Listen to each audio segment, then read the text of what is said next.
करता है कि वह क्या देखना चाहता है। सारनाथ की मूल कृति 1.6 मीटर की है, जबकि संसद पर लगी कृति 6.5 मीटर की है। अगर इसे सारनाथ के आकार में ही कर दिया जाए तो दोनों बिल्कुल एक जैसे लगेंगे। संसद भवन पर स्थापित अशोक स्तंभ 33 मीटर की ऊंचाई पर है। वहां मूल कृति के आकार की कृति लगाने से कुछ भी नहीं दिखता, लिहाजा बड़ी कृति लगाई गई है।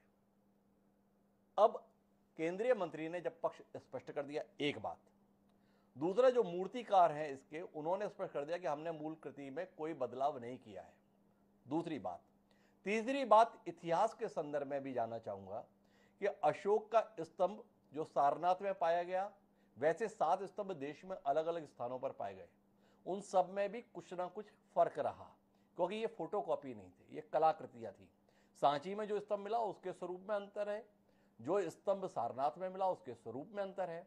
और तीसरी और आखिरी महत्वपूर्ण बात अंतर के संदर्भ में यह भी है सुरेंद्र राजपूत जी, कि जब भारत के संविधान निर्माण की प्रक्रिया के दौरान सारनाथ के स्तंभ के इन चारों शेरों को राजकीय चिन्ह के तौर पर अपनाने का फैसला संविधान निर्माताओं के द्वारा किया गया, तो वो काम नंदलाल बोस को सौंपा गया था, जिनके द्वारा संविधान की प्रति की साज सज्जा की गई। और उसमें दीनदयाल जी के पास में ये काम आया था, और उनके पास ये काम इसलिए आया था कि उन्होंने शेरों के संदर्भ में पहले काफी रिसर्च किया हुआ था।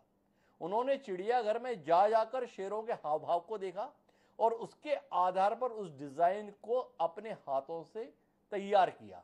तो जो राजकीय चिन्ह है वो कोई फोटोकॉपी नहीं है कि अशोक के सारनाथ में पाए गए चिन्ह की फोटो खींची गई थी और वो स्थापित कर दी गई। वो हस्तलिखित है, हाथों के द्वारा चित्रकारी के माध्यम से उकेरी गई है।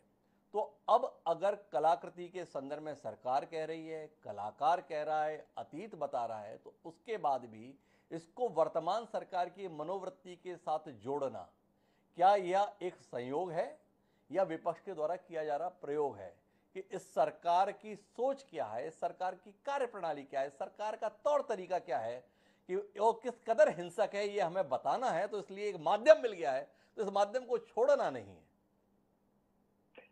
हिमांशु भाई, एक शेर याद आ जाता है, कहते हैं ना कि लश्कर भी तुम्हारा है, सरदार तुम्हारा है जी, और तुम झूठ को सच लिख दो, अखबार तुम्हारा है जी। और इस दौर के फरियाद